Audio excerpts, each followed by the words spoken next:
Assalamualaikum warahmatullahi wabarakatuh. Alhamdulillahilladzi arsala rasulahu bil huda wa dinil haqq liyudhhirahu 'ala dini kullihi walau karihal musyrikun. Asyhadu an la ilaha illallah wahdahu la syarikalah wa asyhadu anna Muhammadan abduhu wa rasuluhu la nabiyya ba'dah. Bapak Ibu yang berbahagia, marilah sejenak kita haturkan rasa syukur kita kepada Allah Subhanahu wa taala karena kita masih diberikan umur oleh Allah. Namun yang lebih kita syukuri lagi bukan karena hanya sekedar bertambah umur, Pak. Mudah-mudahan bertambahnya umur ini beriring juga dengan bertambahnya iman kita kepada Allah Subhanahu wa taala. Bertambah pula ketaatan kita kepada Allah Subhanahu wa taala. Amin ya rabbal alamin. Bapak Ibu yang berbahagia, sekarang ini tanggal berapa ya Bapak Ibu ya? Ini pokoknya saya kalau ngaji mesti tanya tanggal dulu. Hati-hati jawab nggih. Kalau saya ngomong hati-hati malah nggak ada yang berani jawab, Pak. Tanggal berapa sekarang? Halo, berapa? 6 bulan apa? Pak Umar cek banter yang ngomong Sya'ban. Bulannya benar tapi tanggalnya salah. Ya. Kalau Februarinya tanggal berapa sekarang Februarinya? Tanggal 6. Tadi sore sebelum adzan maghrib itu tanggal 7 Sya'ban. Kalau sudah adzan maghrib itu masuk tanggal 8 Sya'ban. Okay. Bergantinya tanggal di tahun Islam itu pada saat adzan maghrib. Masih ingat tak pada waktu awal Ramadan dulu mana taraweh dengan puasanya? Ayo, dulu mana taraweh dengan puasanya? Lebih dulu tarawehnya, puasanya baru besok. Betul Pak ya? Puasanya baru besok. Tapi rangkaian ibadah di bulan Ramadan sudah dimulai malamnya. Karena malamnya sudah masuk tanggal 1 Ramadan. Di akhir Ramadan, puasa terakhir kita itu takjil di masjid.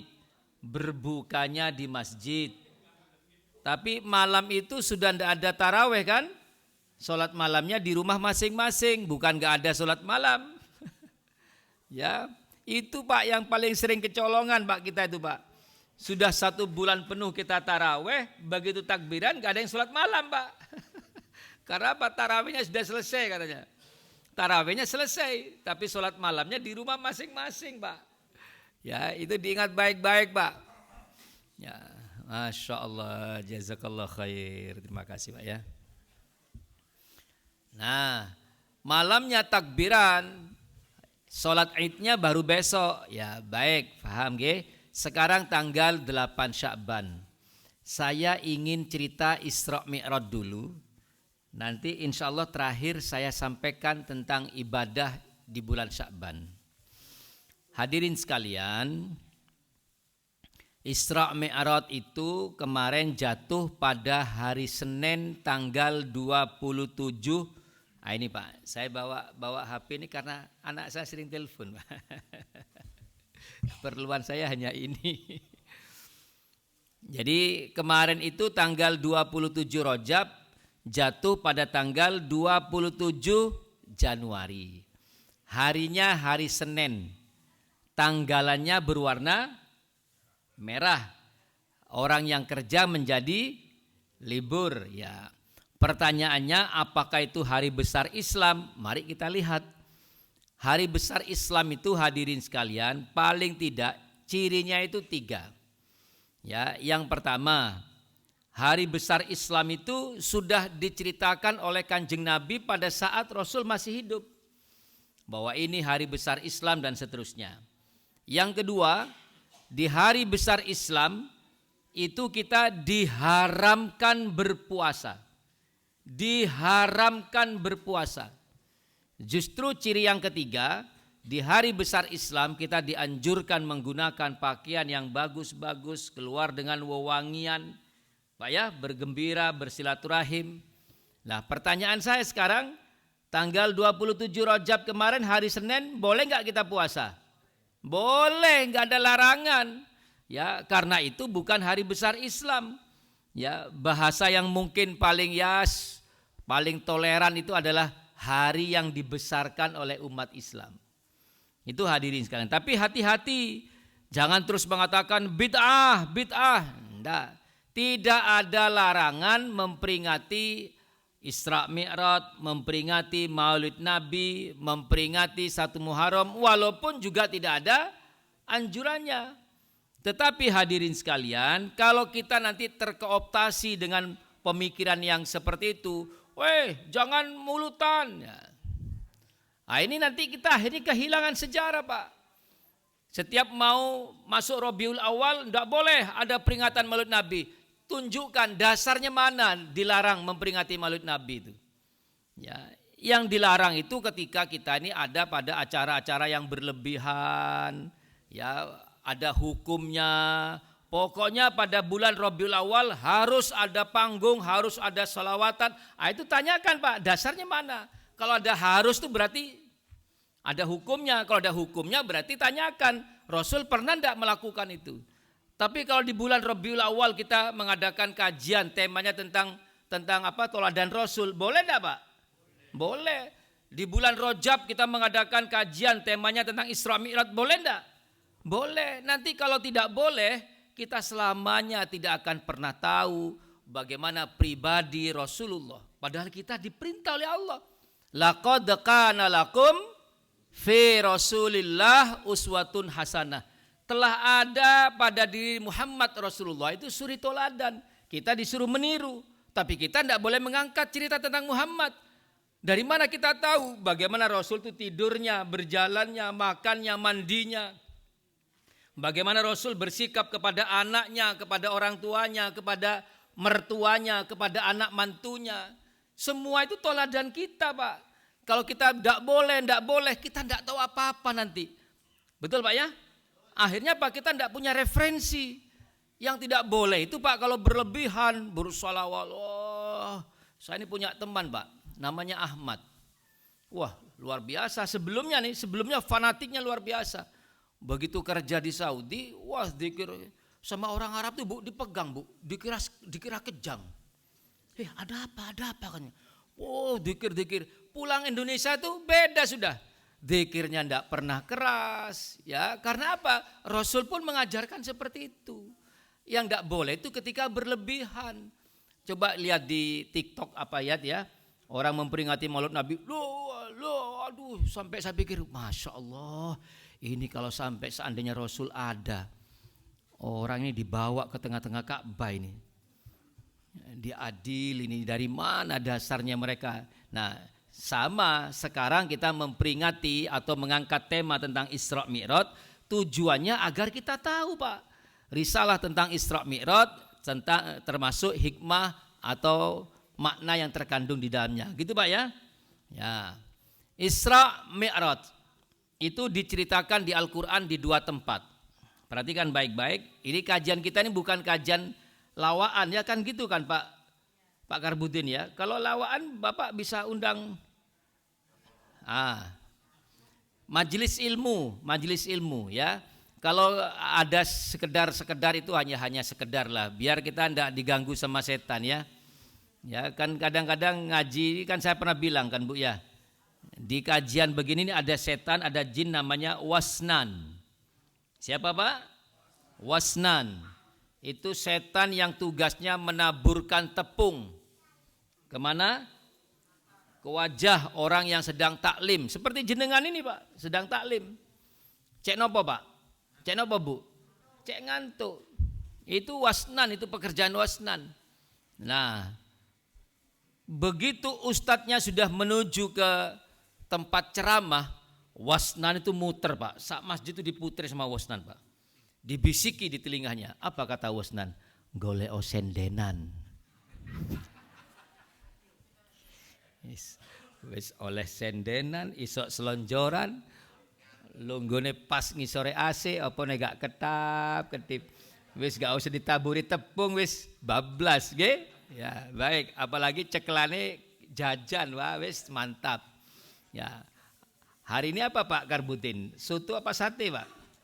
Masya Allah. Itu Sayyidina Usmannya senden di belakang juga Pak Rizal. Masya Allah. Itu Sayyidina Usmannya Ar-Rahman itu. Baik hadirin sekalian, Isra wal Mi'raj itu diceritakan di dua tempat di Al-Quran. Yang pertama Isra-nya itu diceritakan di surah Al-Isra, surah yang ke-17 ayat yang pertama.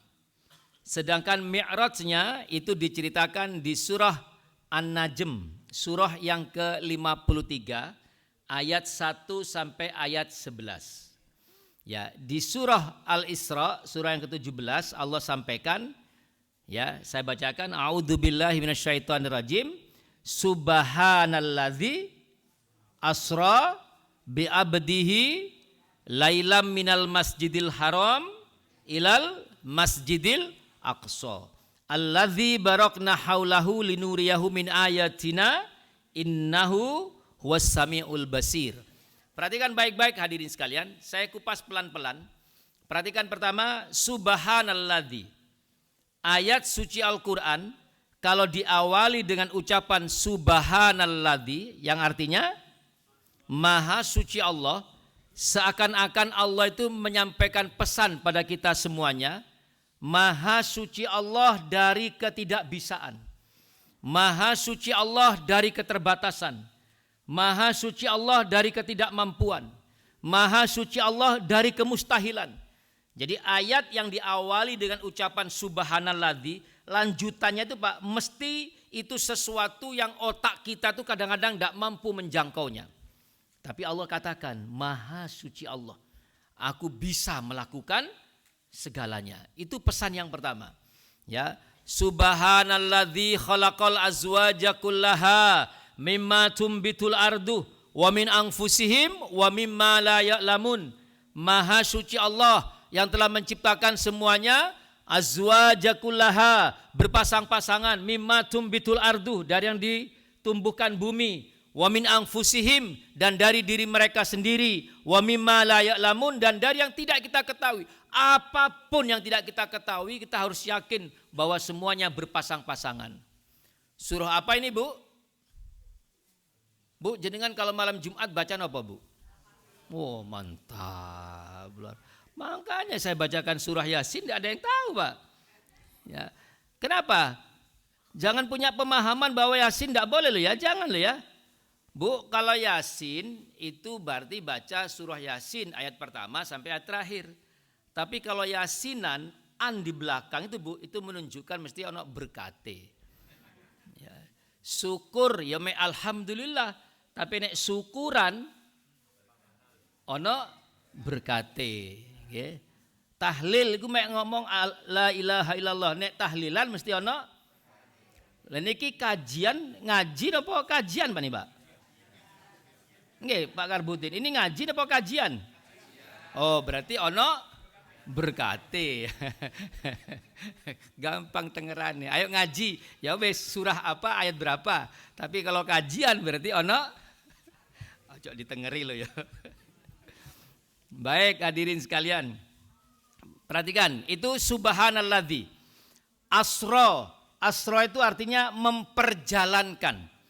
Isra itu perjalanan. Israel itu ada yang menerjemahkan perjalanan di malam hari.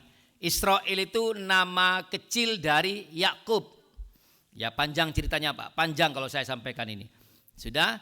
Hadirin sekalian, Israel itu perjalanan di malam hari. Tapi kalau asra memperjalankan, abdihi Muhammad. Ini ada pemahaman yang beda Pak. Dikatakan Muhammad itu jazadiyah, fisikal, ada fisiknya. Ada juga yang mengatakan Muhammad itu hanya sebuah mimpi, ilusi, halusinasi. Lah kalau mimpi untuk apa Allah awali dengan ayatnya dengan subhanalladzi. Faham Pak nggih? Kalau hanya sekedar mimpi apa istimewanya? Justru ini Allah ingin tunjukkan bahwa Allah itu mampu melakukan segala-galanya. Asra memperjalankan, Berarti Muhammad di sini sebagai objek apa sebagai subjek, Pak? Muhammad di sini sebagai objek apa sebagai subjek? Sebagai objek. Ya, ada semut, Pak, nempel di sepatunya Patrick Kluivert. Pak Karbudin nggak kira lagi. Siapa Pak Umar? Masya Allah. Ini berarti orang tidak baperan. Bapak kalau baperan, Bapak tidak akan mungkin menyebut. Karena apa yang disebut hanya sintayong ya. Tapi Bapak tidak baper rupanya. Ya harus move on, Pak. Ya. Jadi ada Patrick Kluivert, ada semut nempel di sepatunya Patrick Kluivert. Ya, tidak tahu semut ini kalau Patrick Kluivert mau terbang ke Indonesia. Sampai di Bandara Suta, Soekarno-Hatta di Tangerang, semut ini turun, Pak, dari sepatunya, ketemu sama semut Tangerang. Kok bahasanya kok lain? Kamu semut kok bahasanya beda dengan saya? Apa kata semut Tangerang? Bro, ini Indonesia, bro. Ini negerinya Mulyono, bro. Apapun di sini ada, bukan cuma taman yang dipagari, bro. Ya, laut pun ada pagernya kalau di Mulyono. Ya kan? Terus mereka tanya, lu bahasamu kok beda? Saya dari Belanda. Loh, kok bisa semut Belanda sampai ke Indonesia? Karena nempel di sepatunya Kluivert. Muhammad bisa terbang dari Masjidil Haram ke Masjidil Aqsa, kalau manusiawi tidak bisa. Tapi Allah sampaikan alladzi barokna haulahu linuriyahu. Perhatikan, Pak, maknanya, Pak. Apa kata Al-Quran? Yang keduanya diberkahi oleh Allah. Antara Masjidil Haram dengan Masjidil Aqsa ini ada sifat-sifat. Perhatikan, sifat-sifat fisik, Pak. Apa? Jarak 1561 fix ini, Pak, jaraknya, Pak. Ada waktu yang apabila dikendarai dengan kuda atau unta bisa 1 bulan penuh. Ada mungkin angin, ada suhu, ada gesekan, ada gravitasi, tekanan dan sebagainya. Semua ini makhluknya Allah, dipanggil oleh Allah. Wahai makhlukku, tunduklah kamu kepadaku. Tunduk enggak, Pak? Waktu yang tadinya 1 bulan lebih jadi tidak ada. Jarak yang tadinya 1500 km jadi tidak ada. Persis dengan ceritanya ketika Ibrahim dibakar oleh api. Fix, Pak, api yang bakar itu. Tapi api ini makhluknya Allah juga. Yusabbihu lillahi ma fis samawati wa ma fil ard. Semua yang ada di langit dan bumi tunduk kepada Allah. Dipanggil oleh Allah, ya nar, wahai api, kuni barda wa salaman ala Ibrahim. Tunduklah kamu, dinginlah kamu, dan berikanlah keselamatan kepada Ibrahim. Dingin enggak, Pak? Dingin, ini makhluknya Allah. Dipanggil oleh Allah, bentuknya, wujudnya masih ada berupa api, tapi sifat panasnya tidak ada. Itu hadirin sekalian. Alladzi barokna haulahu linuriyahu. Yang keduanya Allah berkahi. Semuanya tunduk kepada Allah. Jarak menjadi tidak ada. Waktu jadi tidak ada. Gesekan. Bapak bisa bayangkan dengan kecepatan seperti apa, Pak? Buruk itu dikatakan kilat. Seperti apa kecepatannya? Rasulullah naik kuda dengan kecepatan seperti itu. Tidak ada keterangan di hadis bahwa Rasul naik buruk itu, Pak, pakai jaket kulit. Tidak ada. Pakai helm teropong juga tidak ada. Apalagi pakai kacamata riben. Tidak ada, Pak. Berarti lepas. Ini kalau tidak ada keberkahan dari Allah, hancur tubuhnya Rasul, Pak. Betul nggak? Tapi Allah panggil makhluk-makhluknya, jaraknya dipanggil, gravitasi dipanggil, kelembaban, tekanan, gesekan, semuanya tunduk kepada Allah. Itu bahkan terakhir apa katanya? Alladzi barokna haulahu linuriyahu min ayatina. Ini salah satu bukti kekuasaanku. Mau apa lagi kita, Pak?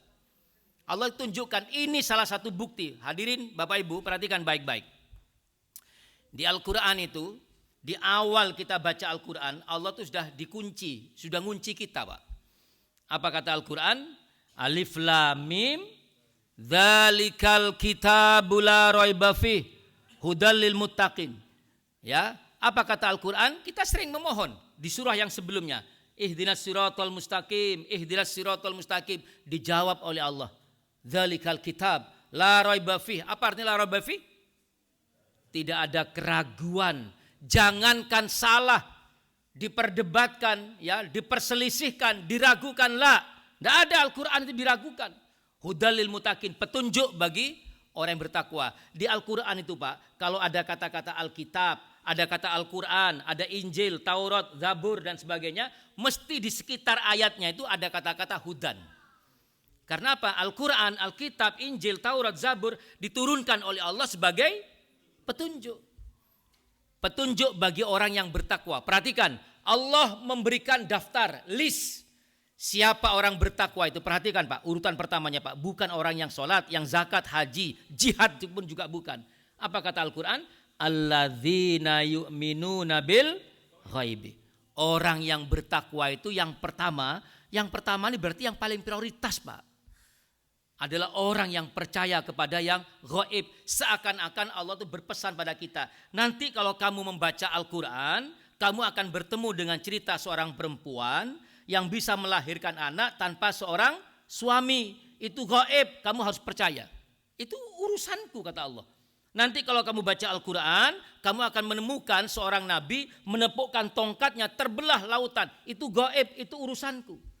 Termasuk Allah berpesan, nanti kalau kamu baca Quran, kamu akan bertemu dengan seorang nabi yang berjalan dari Masjidil Haram ke Masjidil Aqsa hanya dalam waktu tidak sampai semalam. Itu urusanku. Faham Pak nggih? Ini harus dipegang dulu Pak, makna ini Pak. Sehingga kita tuh tidak ragu-ragu. Banyak Pak cerita di Al-Quran, ya. Bisakah batu mengeluarkan unta? Bisa enggak? Itu gaib Pak, itu kalau jenengan tidak percaya, tidak akan percaya dengan Nabi Soleh. Keluar unta Pak. Jangan, bukan hanya Deddy Kobuser, itu Pak, David Copperfield ya. Itu hadirin sekalian, itu urusan gaib, itu urusan Allah. Kita harus percaya. Sudah, ini yang pertama tentang perjalanan dari Masjidil Haram ke Masjidil Aqsa. Yang kedua hadirin sekalian, naik apa Pak Rasulullah ini? Buruk, kenapa buruk niku Bu? Kenapa Bu? Kok semerap jenengan? Napa Bu buruk niku? Jadi begini hadirin sekalian, ini fix Pak ya. Di hadis Bukhari Muslim itu diceritakan, buruk itu Pak bentuknya seperti kuda. Kakinya 4, ekornya seperti kuda, kepalanya seperti kuda dan bersayap. Ukurannya itu seperti lebih kecil dari bihol. Apakah bihol itu? Bihol itu hasil perkawinan antara kuda dengan keledai. Kuda itu kalau dikawinkan dengan keledai itu masih bisa melahirkan satu anak Pak. Tapi anaknya itu steril. Steril itu artinya kalau bahasa kita mandul, nggak bisa dikembangbiakkan lagi Pak. Berhenti sampai di situ Pak. Namanya bihol. Ukurannya lebih kecil dari kuda tapi lebih besar dari keledai. Sehingga kalau 4 binatang ini hadirin sekalian diurut dari yang paling besar. Yang paling besar kuda, di bawahnya adalah bihol, di bawahnya lagi ada buruk, yang paling kecil adalah keledai. Kecepatannya seperti kilat. Dari mana kita tahu? Hanya satu di Al-Quran menceritakan Al-Barkun itu. Ya, di surah Al-Baqarah yang ke-20. Yakadul barku yahtofu absarahum. Hampir saja kilat itu menyambar penglihatan mereka. Berarti barkun atau buruk itu artinya kilat. Kecepatannya itu seperti kilat. Seperti sejauh mata kita memandang. Kalau sekarang kita melihat ke Kenjeran, sampailah di Kenjeran. Kalau dari Kenjeran kita melihat ke Sidoarjo, sampailah di Sidoarjo. Itu hadirin sekalian. Tapi itu tidak ada pemahaman yang berbeda Pak dari semua ulama. Yang sering menimbulkan perbedaan itu, di mana buruk itu dipakai. Saya sampaikan hadirin sekalian, saya ulangi, saya sampaikan di hadisnya jelas. Begitu sampai di Masjidil Aqsa, Rasulullah menambatkan tali buruknya. Berarti bagaimana Pak? Rasul menambatkan tali buruknya, berarti bagaimana? Dicancang Pak, diikat di mana Pak? Di Masjidil Aqsa. Jadi buruk itu hanya dipakai dari Masjidil Haram ke Masjidil Aqsa Pak. Ini fix sudah Pak. Bukan kok dibawa ke langit yang ketujuh, enggak, lain lagi ceritanya itu. Jadi buruk itu hanya dipakai dari Masjidil Haram ke Masjidil Aqsa. Di hadisnya jelas ditambatkan di tempat di mana para nabi-nabi yang sebelumnya, Ibrahim datang ke Masjidil Aqsa. Di tiang itulah, di pilar itulah Ibrahim mengikat tali kudanya. Ada nabi lagi yang datang ke Palestina, ke Masjidil Aqsa. Di tempat itulah nabi itu mengikat tali untanya. Lah, Muhammad ini kan pelanjut para nabi, Pak. Mesti niru nabi-nabi sebelumnya. Di tempat itulah Rasul menambatkan tali buruknya. Sama dengan ketika Ibrahim menambatkan tali untanya, tali kudanya. Itu fix Pak, sudah Pak. Jadi jangan mengatakan buruk itu dipakai ke langit yang ketujuh. Enggak, lain lagi urusan itu. Hadirin sekalian, Bapak Ibu, kalau jenengan buka di Google ini, di Google di alamat Masjidil Haram, itu jelas gambarnya adalah masjid yang besar, di tengah-tengahnya ada Ka'bah al-Musyarafah, Ka'bah yang suci. Ya, kalau Mekah itu al-Mukarramah. Kalau Madinah al-Munawwarah, sumber mulya. Ya. Loh, iya, apa kan ya, Pak ya? Ya. Kalau Ka'bah al-Musyarafah yang suci, itu kalau Masjidil Haram. Tapi kalau jenengan buka di Google Masjidil Aqsa, itu akan muncul nanti, Pak. Masjid Kubah kuning seperti emas, Pak ya. Itu bukan Masjidil Aqsa, Pak. Saya ingin luruskan hadirin sekalian. Itu bukan Masjidil Aqsa, tapi bagian dari Masjidil Aqsa. Masjidil Aqsa itu sebuah komplek. Sebuah komplek, ada yang mengatakan sampai 11 hektar. Sebuah komplek. Di dalamnya itu hadirin sekalian, itu ada situs-situs. Ada beberapa. Yang pertama Masjid Kubah kuning itu. Itu namanya Masjid Sohroh. Ya, Masjid Sohroh. Karena apa? Di dalamnya itu ada namanya batu Sohroh. Timbul Pak batu itu Pak 120 cm dari atas tanah. Timbul 120 cm, itu tempatnya Rasul berpijak ketika Mi'raj. Ini fix Pak. Kalau orang-orang orientalis, orang kafir, orang Kristen mengatakan Dome of the Rock. Ya, dome ini apa Pak? Kubah. Kubah yang menutupi batu. Ya, the rock itu batu. Rolling Stone itu batu yang menggelinding. Ya, jangan samakan dengan Mick Jagger Pak nge. Ya, Rolling Stone itu batu yang menggelinding. Ya, ini remajanya Pak Karbudin itu. Ya. Baik, itu yang situs yang pertama. Ada lagi situs yang kedua di Masjidil Aqsa itu Pak, ada namanya Masjid Kibli. Masjid Kibli itu tempatnya kiblat dulu. 17 bulan 3 hari, saya ulangi 17 bulan 3 hari, Rasulullah dan umat Islam saat itu sholat menghadap ke Masjidil Aqsa. Fix ini Pak. Ya, kemana? Ke kiblat itu Pak.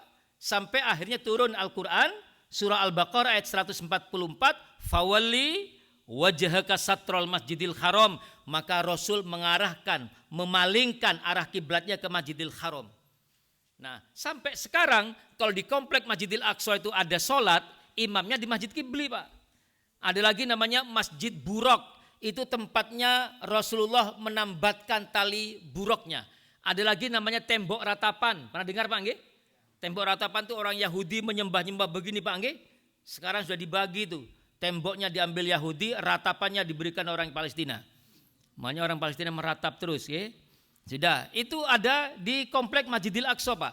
Masjidnya bukan besar seperti ini, Pak. Jadi seperti kubah-kubah kecil-kecil itu. Itu situs-situs semuanya, ada sejarahnya semua. Itu hadirin sekalian, selesai sampai di sini, sampai di Masjidil Aqsa. Nah, naiknya ke atas hadirin sekalian, Rasulullah itu diceritakan dalam surah An-Najm. Surah yang ke-53 ayat 1 sampai 11. Diangkat oleh malaikat Jibril. Saya ulangi nggih, dari Masjidil Aqsa sampai ke langit yang ke-7 itu diangkat oleh malaikat Jibril. Seperti apa malaikat Jibril itu hadirin sekalian? Di ayat 6 An-Najm sampai ayat 7, itu Jibril itu Pak berdiri di ufuk sana Pak. Ufuk itu apa Pak?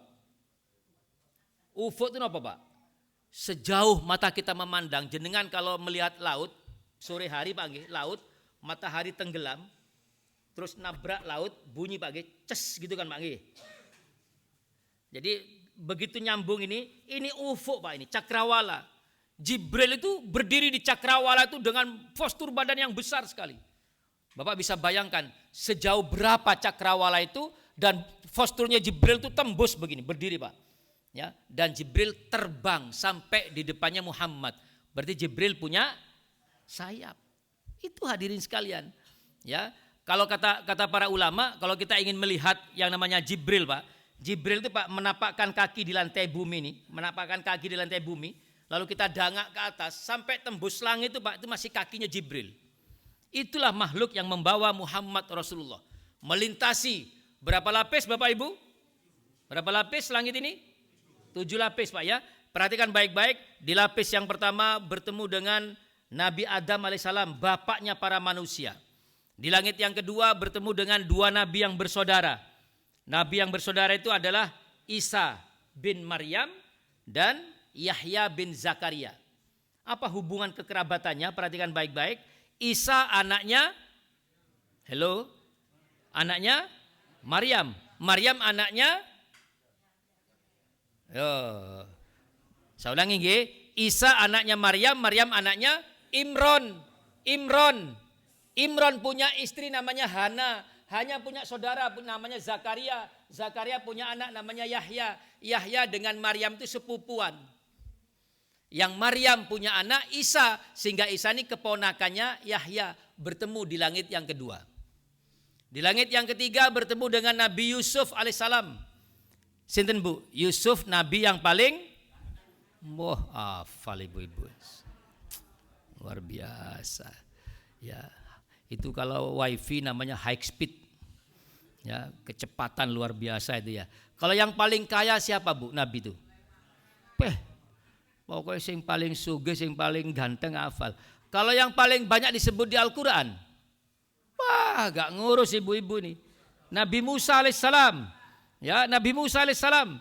Ibu-ibu ini hafalnya yang paling ganteng sama yang paling kaya Pak. Ya sudah. Di langit yang keempat bertemu dengan Idris alaihissalam. Nah ini saya ceritakan sedikit. Idris itu hamba yang soleh. Saking baiknya Idris sampai malaikatul maut itu ingin berteman, ngelek Pak. Ya, ngelek si Idris ini. Mohon sama Allah agar malaikat itu turun menampakkan diri sebagai manusia biasa, ya, berteman dengan Idris. Bersalaman Pak, berkenalan. Siapa kamu? Saya Idris, hamba yang soleh. Kamu siapa? Malaikatul maut.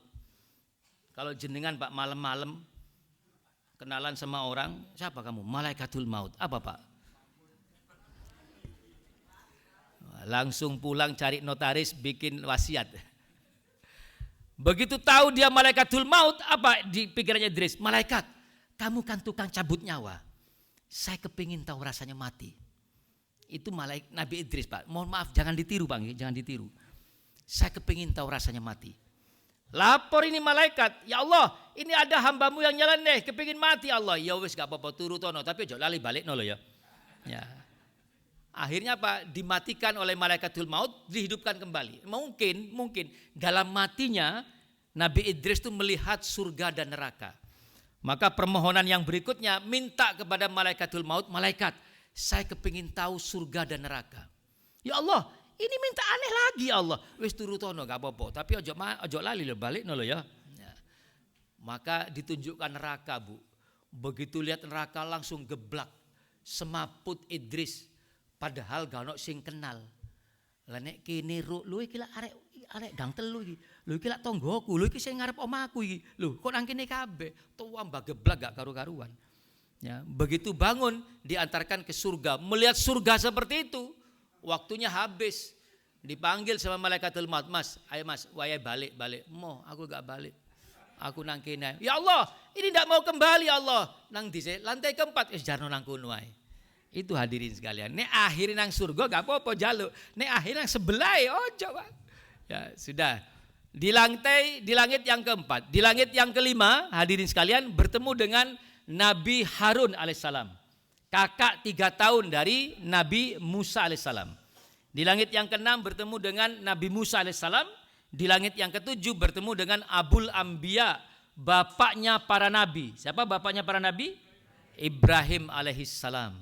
Hadirin sekalian, di langit yang ketujuh itu Ibrahim bersandar di pilar masjid, ya namanya Baitul Ma'mur. Diingat baik-baik Pak. Jangan pernah mengatakan mustahil. Di langit yang ketujuh itu ada masjidnya para malaikat yang namanya Baitul Ma'mur. Dan setiap hari perhatikan, setiap hari 70.000 malaikat keluar dari Baitul Ma'mur. Kata para ulama itu mereka tawaf.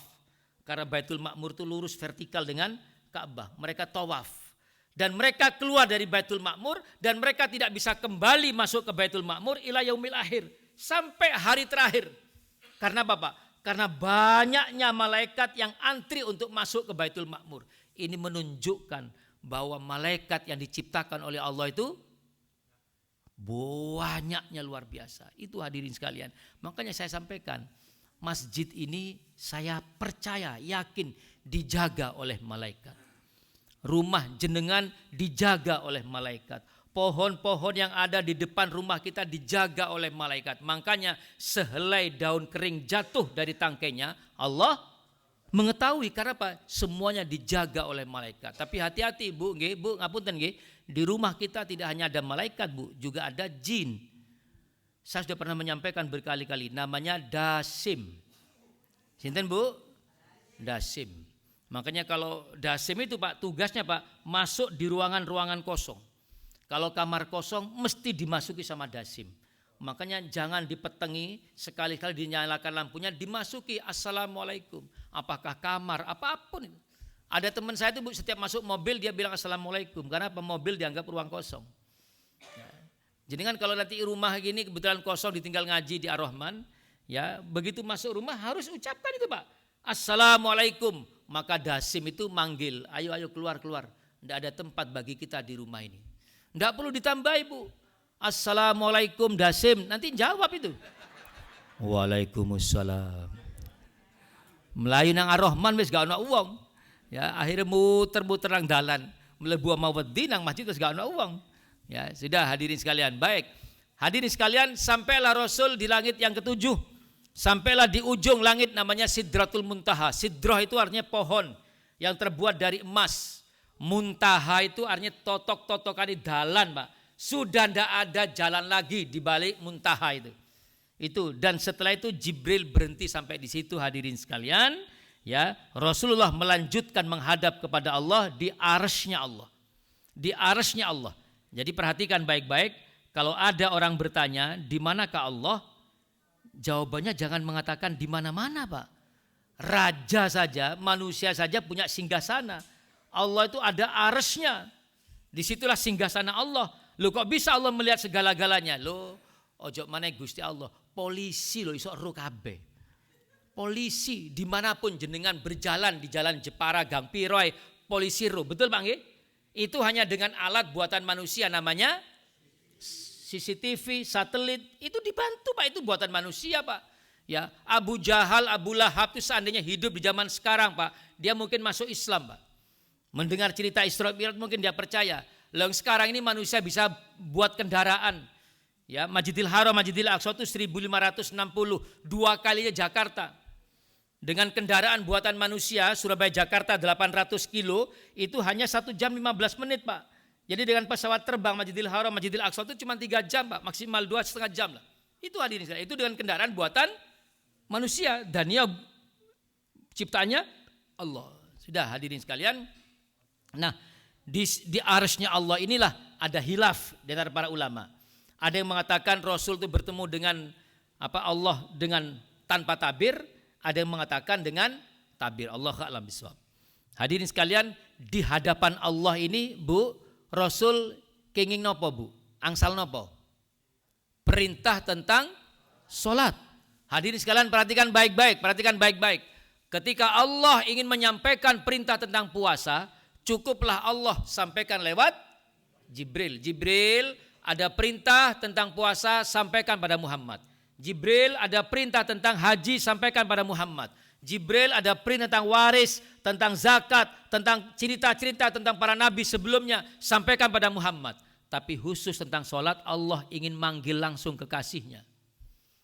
Allah ingin langsung bertemu dengan Muhammad Rasulullah, menunjukkan bahwa perintah sholat itu adalah perintah yang paling utama, yang paling penting. Bu, Pak, ini mungkin kata kunci dari kajian kita malam hari ini. Pertama saya ingin sampaikan, jangan pernah tinggalkan sholat. Hadirin sekalian, sholat ini merupakan ibadah yang paling banyak dispensasinya Pak. Sholat ini ibadah yang paling banyak keringanannya. Untuk sholat Allah hanya berpesan satu Pak, jangan kamu tinggalkan. Sudah, jangan kamu tinggalkan. Silahkan sholat dengan bentuk sholat seperti apapun. Allah berikan pilihan-pilihannya. Sholat itu afdalnya berdiri. Tidak bisa berdiri, apakah terus nggak sholat? Bagaimana? Duduk. Tidak bisa duduk, berbaring dengan gerakan. Tidak bisa dengan gerakan, cukup dengan isyarat. Sholat itu afdalnya di masjid. Tidak bisa di masjid, bagaimana? Di rumah boleh enggak? Boleh. Masih belum Pak kan? Ya. Di rumah boleh, di kendaraan boleh, di atas perahu boleh. Pesan Allah tentang sholat hanya satu, jangan ditinggal. Jangan ditinggal. Sholat zuhur itu 4 rakaat, boleh enggak 2 rakaat Pak? Boleh, namanya qashar. Zuhur dikerjakan waktu asar, boleh enggak Pak? Namanya asar. Jamak. Hadirin sekalian, saya tahu baju saya ini najis Pak. Najis, bukan saya tidak tahu. Najis, saya tahu najis. Tapi untuk mendapatkan baju yang bersih, yang suci, tidak ada waktu, tidak ada tempat bagi saya. Apakah boleh saya sholat dengan baju ini? Boleh Pak.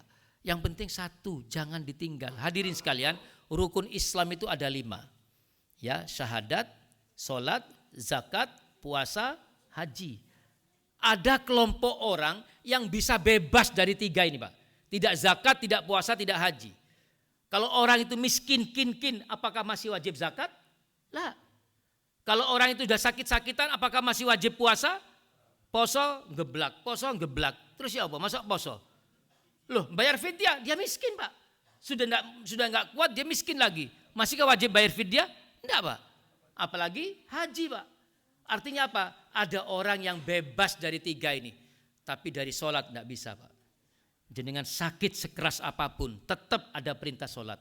Jenengan miskin seperti apapun, tetap ada perintah sholat. Kecuali ada pada 3 posisi nih. Yang pertama tidur sampai dia bangun. Yang kedua kehilangan kesadaran, pingsan, semaput, koma. Yang ketiga hilang ingatan, gila. Monggo, Bapak boleh, Ibu tidak sholat. Silakan pilih yang mana ini. Loh monggo. Nek wis kesel gak sholat. Batas antara muslim dengan kafir itu ada pada sholat. Itu hadirin sekalian.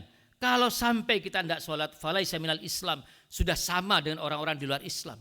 Oleh sebab itu hadirin sekalian, Bu, Pak, ngapunten, saya ingatkan berkali-kali, apapun kondisinya Pak, ya secapek apapun, jenengan melakukan rihlah seperti apapun, melakukan safar seperti apapun, healing seperti apapun. Pak, semrat healing nggih. Apa niku?